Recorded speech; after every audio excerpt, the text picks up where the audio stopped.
What is going on YouTube? It is your boy B Mark coming at you with another episode on this channel. And today's episode, we're gonna go hit some chest and shoulders with Cole, and I'm gonna tell you guys what my plans are now that the show is completely over and done with. Sit back, relax, enjoy the episode. Let's go.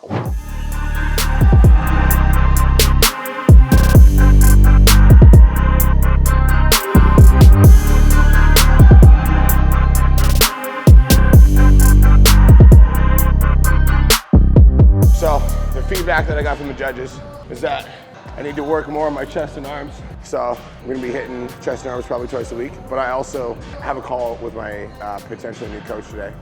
So really he's gonna decide what we're gonna do. But as of right now, I'm doing chest and arms twice a week. His name's Nick, and the reason I'm gonna be switching coaches is because to get to the level that I wanna get to, I need to take performance enhancing drugs. I wanna take lessons from people that have already done it properly. And Don doesn't do performance enhancing drugs, nor does he teach it. So I'm gonna be getting a coach that specializes in that. When he first stepped on stage, there was literally no fucking doubt in my mind. I was like, Brian won, he should have took it home, like, period. Afterwards, again, seeing the photos, seeing himself, and us comparing him and the main guy, as much as I still think B should have won because of his conditioning, because of his size, because of his X-frame, his posing, and his stage presence, I also understand. And we had the conversation. If we put 10 to 15 pounds of actual muscle on his frame, it's game over. Do I think B should have lost? No. But I saw that's that. Bodybuilding, man. Like, it's just how it is. It's subjective. In the comparisons, you can see it. When I first start in my comparisons, I'm almost flat. Yeah. And then I started filling up as the fucking. I agree. It was weird. If you look at your core too, actually, we can look at it right now. The more that I'm looking at like background shit, the more that I agree that Brian looked flat, and this is exactly why right here, and it'll be perfect to show you guys. Right here, look how dense B's abs look. Yeah, the one thing I noticed is that your abs were a little See, flat like on when you're stage. shooting with Don here. Yeah. But then Always when we I get look to at the your body, stage, I'm like, your abs are so fucking see like right flat. here, and then when Yeah. we swipe over, Yeah. even backstage it's looking a little dense, but when we get up there, Yeah, I we got agree. washed out. Now, that from my experience and from what we've seen can be a couple things. One is B didn't fill enough, all right, when it came down to like actually eating, getting the amount of sodium that he needed to in backstage. Or it could be due to the amount of muscle that you actually have there, and that's why we need to build it up. Now that the show's over, I'm eating about 2,700 calories. My weight's sitting at 204. I'm gonna do an honest physique update for you guys when we get back to the house. So I'm up 10 pounds. I honestly don't feel like upset about it. I was dieting for 10 months. My brain wasn't working. My sex drive was super low. Like, wasn't getting fucking boners in the morning. Like all the things that happen when you're on prep. It's When true. you're a man. And so like now that I'm eating a lot more food, like it's like my hormones are starting to get back to normal and I feel way better. And now it's like let's focus on adding some size. That's the hard thing about life. That's the hard thing about getting success. It's like sometimes you can try so fucking hard and put all of your eggs in one basket and still come up short. It doesn't mean that you're a failure. It just means you weren't ready. And the truth is like, yeah, it sucks to take the L, but I wasn't undeniable. And if I look at my actions over the course of the last few years, like the reason that I wasn't undeniable is because like I haven't put in an off season ever. I've never done that. And so the only person I can be upset at is myself for like not taking the time to put it in a proper off season. People just like try and then they fail and they're like, oh, like I'm gonna try something else. It's like fucking get back to work, go back to the drawing board. I'm just gonna like take another fucking round. I'm gonna take a year. And when I come back to summer shredding, I'm gonna be undeniable. And then next year, like I also am gonna be fucking making a run for my pro card.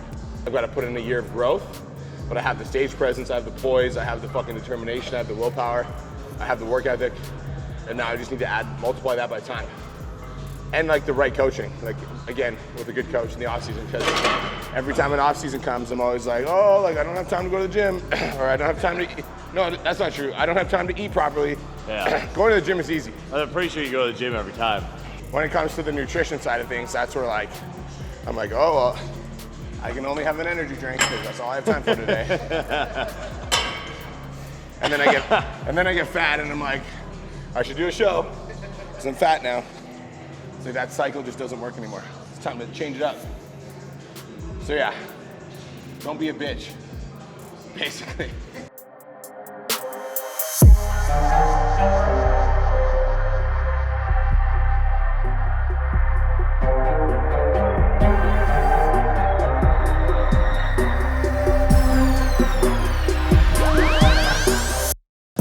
we were supposed to do chest and arms, but fuck it, we're doing chest and shoulders now. That's why I was confused at first in the superset. So was I. Fuck it, I'm down. And then I was like, whatever, chest and shoulders sounds juicy to me. Let's fucking get it.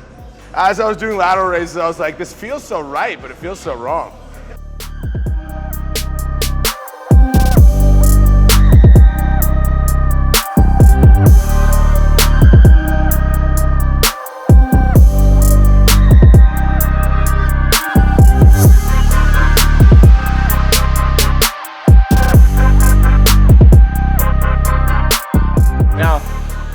You guys might be seeing me and Cole working out together, and that's actually something we're gonna be doing a lot more, because when we were in Houston, we decided that we live next to each other, but we don't really spend a lot of time together because he's got his family, he's a little bit of a different time than I do.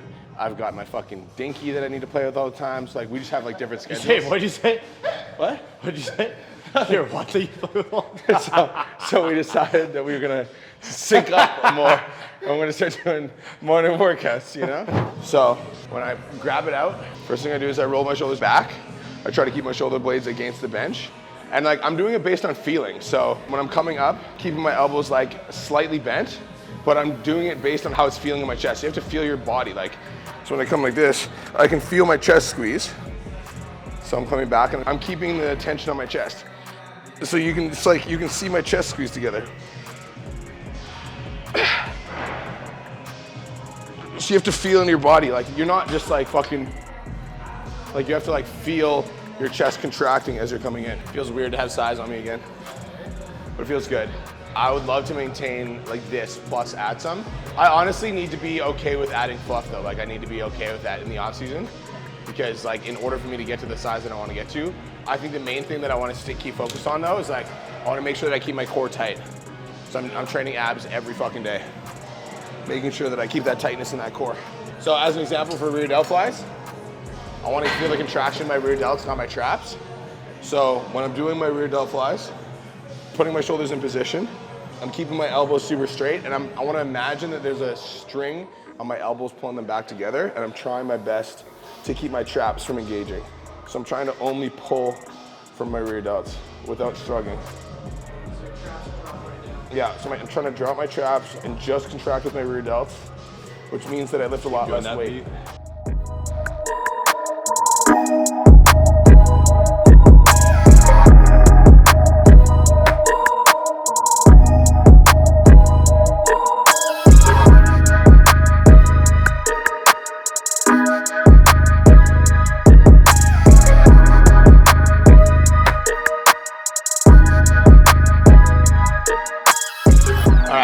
So while we're here, waiting for the stand so I can do Q&A, let's talk a little bit about how I'm feeling about my placing. Obviously, you guys know on this channel, the goal is to win overalls. And if you would have asked me the night before how I was feeling about the show, I would have told you that I'm confident that I already won. Like I literally had like that level of like certainty and belief that it was already done. And man, to hear my name not get called, like literally fucking gutted me. It got to me. And I do not do anything to fucking lose, you know? Like it was like, fuck. All that hard work and all that dedication and all that fucking grit, like, and then to come up short of the intended target was just like fucking painful. And of course, you know, my friends and my family are like, congratulations, you look so awesome. You might have, like, you could have won, you had the physique to win. It was really close, but like, doesn't fucking matter.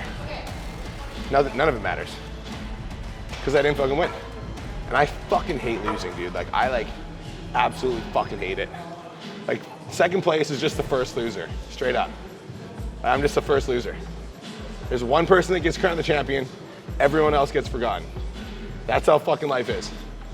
Nobody remembers second place, period. So it's fucking annoying. That being said, I can use that like annoyance to be like, I'm a loser and fucking blah, blah, blah, like a pussy. Or I can look at myself and honestly assess my strengths and weaknesses. And honestly, I have a 32-inch waist genetically when I'm lean.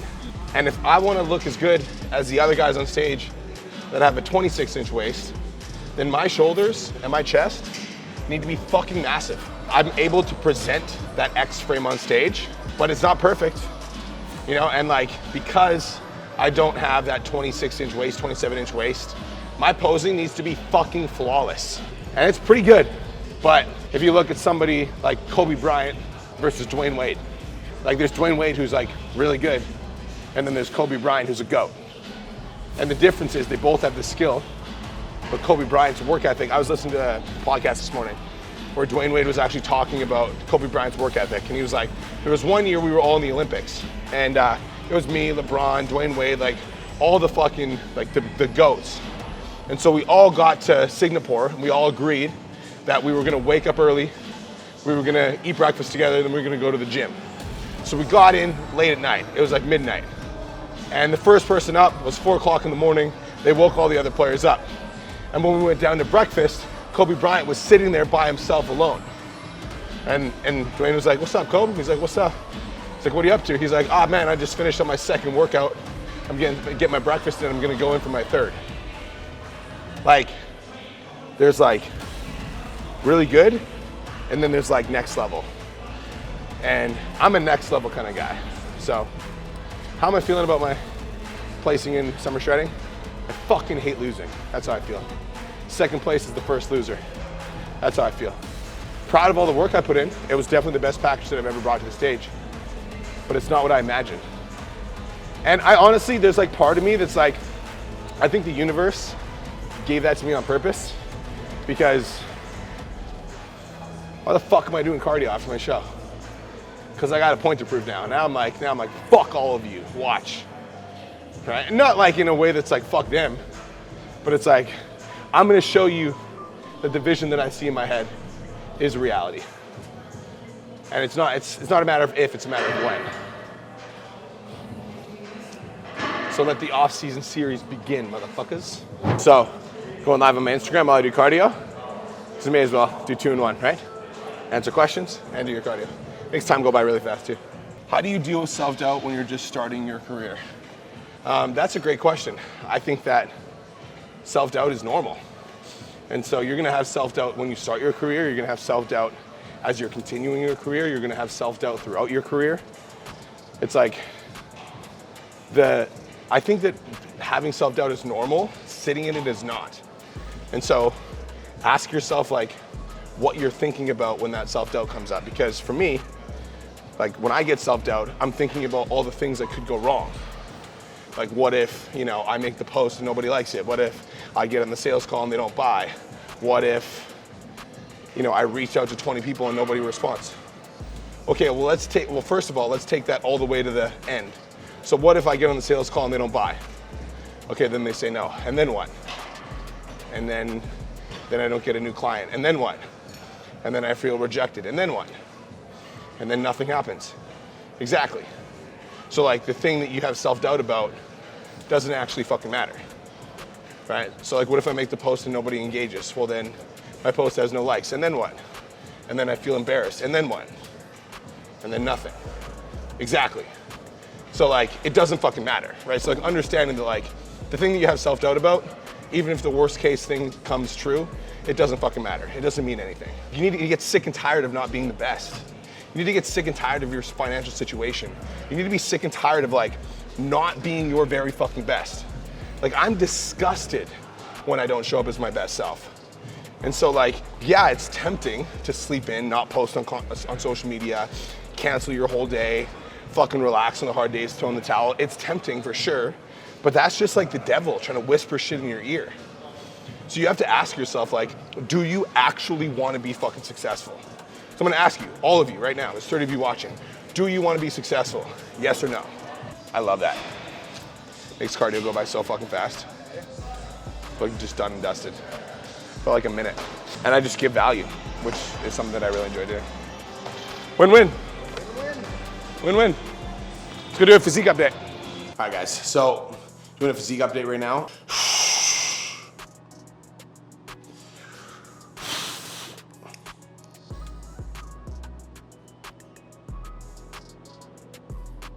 So we're up about 9, oh, I got lightheaded. I'm about 9 pounds. Honestly, I'm not upset about it. I felt like I needed to gain some weight after the show. I was like so fucking depleted. I wanted to actually die. So now that I have energy again, it like feels good. So I'm gonna send check-in photos to Dawn. This is probably gonna be one of my last check-ins with Dawn because I am gonna start with a new coach today. And you know, essentially like I love fucking Dawn Lamb, and I also like I want to take performance enhancing drugs in order to get me to the next level. And so I wanna make sure that I do it properly and with the right guidance. And initially I was gonna get Dawn to do my prep, and then I was gonna get guidance from somebody else. But the guy that I was talking to was basically like, if you want me to guide you, like I'm gonna have to guide you on the whole thing. He's like, the results are gonna be way better. So I wanna do it right. I wanna make sure that I get my blood work done and my hormones tested and everything is like done properly. So I am gonna be going over to this new coach. So yeah, I'm gonna take my check-in photos right now. I'm gonna show my coach what I look like. I weighed in at 204 this morning, and I'm gonna finish my check-in with him, and then we're gonna go back to the house, do a little bit of work, and you guys are gonna see the call at 11 with my coach.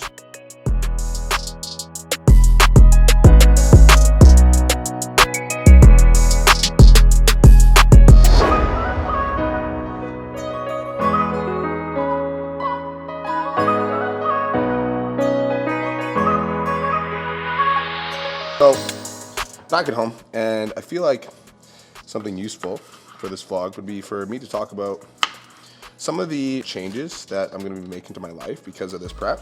I needed to come in as my very best, and I felt like I had already presented my very best at Toronto, and they told me that it basically like wasn't enough. I needed to get leaner, but I thought I was the leanest I'd ever been. They told me that it wasn't good enough. I needed to get leaner. So essentially what happened is they were like, you need to do better than you're doing. So I needed to make some sacrifices. So to get ready for the show, there was a lot of coaching calls that I ended up canceling. There was a lot of time that I needed to take for myself. There was a lot of like obligations that I basically had to put to the side. So one thing I realized on this prep is that I'm like, I fucking absolutely love the feeling of being able to have my mornings to myself. So coming back into work mode, I told myself that I didn't want to go back to doing the same thing that I was doing before because I wanted to get better results. If you want to be something different, you need to do something different. So my goal has been to make $10 million in a year. And last year we made, I think it was 6 million. This year we're on pace for 8, and I want to do 10. I could keep doing the exact same thing that I'm doing, or I could change up the strategy. So as a leader in my business, sometimes I feel bogged down by obligation. Like there's so many things that I have to do that I don't actually have the time to do the things that I want to do to grow the business, like study ads, train the sales team, all that stuff. So on this prep, I took such a big step back and the business stayed the same, which tells me that my business is functional as it is. So the decision that I made to come back into work is I'm not just gonna jump back into doing what I was doing before. I decided that I'm gonna keep the same energy in the sense that I'm not gonna do anything between 3 and 11 a.m. that I don't wanna do. So between 3 and 11 a.m. every day is now me time. It's time to put myself first. What's gonna give me the fulfillment and the happiness that I'm looking for is like doing shit that makes me feel alive. And like building a business so that I can do the things that I'm passionate about. And I'm very passionate about competing. So I wanna compete. And not only do I wanna compete, I wanna fucking win. Like the purpose of me doing these shows is not to just step on stage, I wanna fucking win. So that means I need to put in the work, I need to grind it out. So the first 8 hours of the day, every day now, are for me, what I wanna do. I also, on this prep, realized how much I actually love YouTube. Like I fucking love YouTube. And even if like there's one person that follows my journey and gets inspired and wants to do their thing because of something that I said or did on a vlog, like I love that. Like I look up to YouTubers like Brandon Harding and shit like that. Like there's another guy, his name's Dorian, he's an up and comer, he's got 21K. Like I look up to these guys, like, and I like watch their YouTube channel. So like if I can be that for somebody else, like that would be cool. So I want to start documenting my journey on YouTube, because I'm telling you guys, like, I'm going for it this year. Like I'm going for the fucking pro card. I'm also coming for fucking summer shredding because I feel like I have unfinished business there. I do.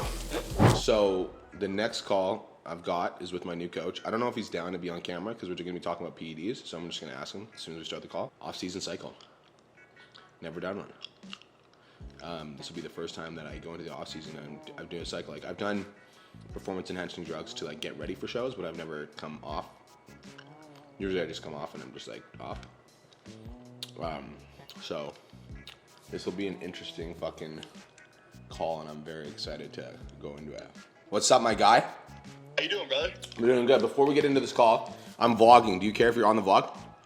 No, I'm cool, Dad. Okay, I just want to make sure. Dude, I'm pretty freaking stoked. After you got off stage, I mean, I saw you front row, dude. I saw air battles going down. Shit, dude, I was on the edge of my seat.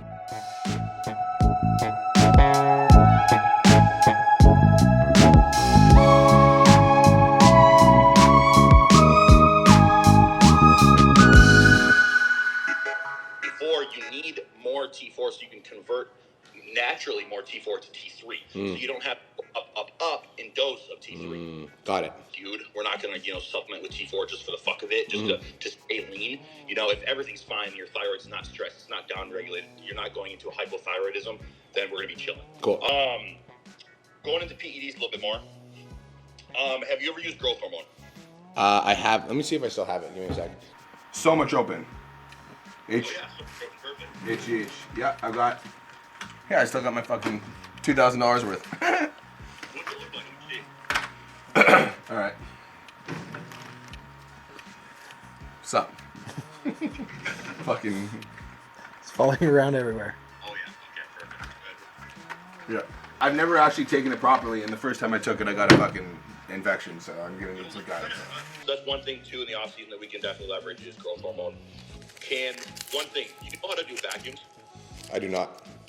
Ooh, okay, this is gonna be fun. I'm gonna be writing out an entire vacuum protocol that we're gonna be doing every morning. Now, just because we don't want your waist to get wider. Yep. We already have a little bit higher hip bones. 32 inches. Yeah, so we're gonna be keeping that waist as tight as possible. Honestly, obliques, we're gonna be steering away from obliques. We don't need to work any more obliques. We just need to work on rectus abdominis and your entire core overall from the front. So it'll be every morning. You don't got to track anything with it though, but it'll be very self-explanatory. It'll be progressions with Yes. It'll be progressions with vacuuming since you don't know how to vacuum. So it'll literally be starting from ground zero, learning how to do it so we can have a lot of waist control on stage, but also in the off season as we begin to push food high. I know I got a thick waist. Yeah, dude, your posing was phenomenal. You held it so well. You barely even sweat up there. You could tell that you practice, which is fantastic. Yeah. When I'm like a dog with a bone, bro. When I have a fucking strategy that I know works, I'm like, that's why I'm excited for this, because I've never actually taken an off season seriously, and my ass is still chapped that I got fucking beat. So it's not gonna happen again. Your ass is still pissed from freaking Toronto too, I bet. Dude, it is. I came to this show thinking that I was gonna get to see that guy again in the overall, and he got 5th in his class. So it goes to show you how competitive this fucking show was, but still What I've seen best in terms of making sure blood work doesn't get fucked up, side effects stay lower. If we blast for 10, 12 weeks and just ramp doses up, next thing you know, you're gonna step on stage, you're gonna have gyno. We don't fucking want that. Yeah. So after this call, just send your most recent blood work over to me so I can have a baseline. Okay. And then in 4 weeks, we'll get blood work done again after we come off to a TRT dose. ADEX, we're going to still keep ADEX in at 2 times per week at 12.5 mgs. When it comes to primo, practically the same fucking thing. Okay. Molecular, super similar. When it comes to risk to reward ratio, you're getting a little bit more risk with Masteron at a higher dose. When it comes to the yield that you get from Primo, it's going to be very, very similar to Mast, but at a lower dose. So that right there, if it's real Primo, we're going to get an even greater yield at a lower dose than Masteron. Okay. So we're pulling Mast out because also Mast is going to we need estrogen. We can't burn fat or build muscle if estrogen is too low.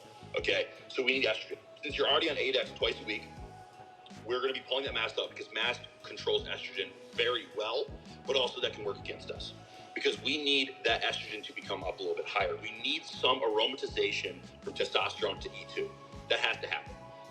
Some people get a little bit of aromatization and then start getting sensitive nipples right away, and then they get gyno, okay? But some people, like myself, for example, I've had my estrogen been in the 80s before, and I had 0 side effects with estrogen. But we need estrogen. It's super important, not building muscle, but also thermoregulation of your body, temperature, immune system, building muscle, sex hormones as well, libido. So we want to make sure that even in this 4 weeks, we can get some gains with estrogen being cracked, but it's not going to be nearly as enough as we want. So I'm going to be bringing your test up a little bit as I pull your Mast out. Your primo, I want to be increasing your primo slowly over time as well. Not slowly over time, because we're going to have around a 4 to 6 week rebound. Orals are going to be staying out. Have you ever taken NPP before? Is that equipoise? No, NPP is nandrolone. No, I don't think I have. So NPP is another good thing. Let's say we get labs back in 4 weeks, and we want to extend your rebound another 2 weeks because labs are good, but your estrogen is a little bit too low. We can implement something like NPP where it does benefit a little bit higher of estrogen, but not to the point where I'm ever going to deploy it where it's going to be detrimental to, or it's going to be causing anything sensitive, nipples, gyno. It's a 19 NOR, so it takes a different pathway than DHTs, which is mass and primo. And the reason I'm sold on you is because not only are you big as fuck, but your shit, but I also know that me and Cole, I know the impact that me and Cole have had on your life, and I'm I know that he's excited about this. So I'm stoked to be working with you, bro. It's gonna be fun. When real recognizes real, you have a big vision, you have a close circle. That's how I want to fucking keep it. Yeah. So shit, man, I'm excited as hell. We're gonna do a lot. You changed my life. You're changing one of my best friends' lives as well in cabin right now. So this is gonna be something that it's not only gonna be good for both of us to do, but it's a long journey ahead. We're gonna be doing. All right, man. If you have any questions, send me a message. Vlog. Peace out. See you guys. Say bye to Nick, guys. Peace. Later, vlog. Okay. Peace out, bro. Let me know, brother. All right. I'm excited. Peace. All right. Thanks. See ya. All right, guys. So there you have it. That is the end of this YouTube episode. In full transparency, I am going to be taking PEDs in the off season, so I'm going to do it. I'm going to do it right. I'm going to do it right with the fucking help of a good coach. I trust this guy. He actually was in the Change Lives Academy for 2 years. I changed his life, and so he met me at the fitness competition. And when I decided I wanted to take PEDs in the off season, he was the guy I wanted to go to. So full disclosure, if you're under 18 or I would say if you're under 21 and you're thinking about taking performance enhancing drugs, don't. My goal is to be a pro athlete, so that's why I'm taking it. And I think that, this isn't a video recommending that you do PEDs. This is a video saying, do the fucking hard work. I built my physique to a very good level first, and now I really want to take it to the next level. So do the fucking homework, do your fucking work, and get on your diet, your nutrition, and this is not a video recommending that you take PEDs, so don't take it like that, okay? Be a fucking adult. Peace.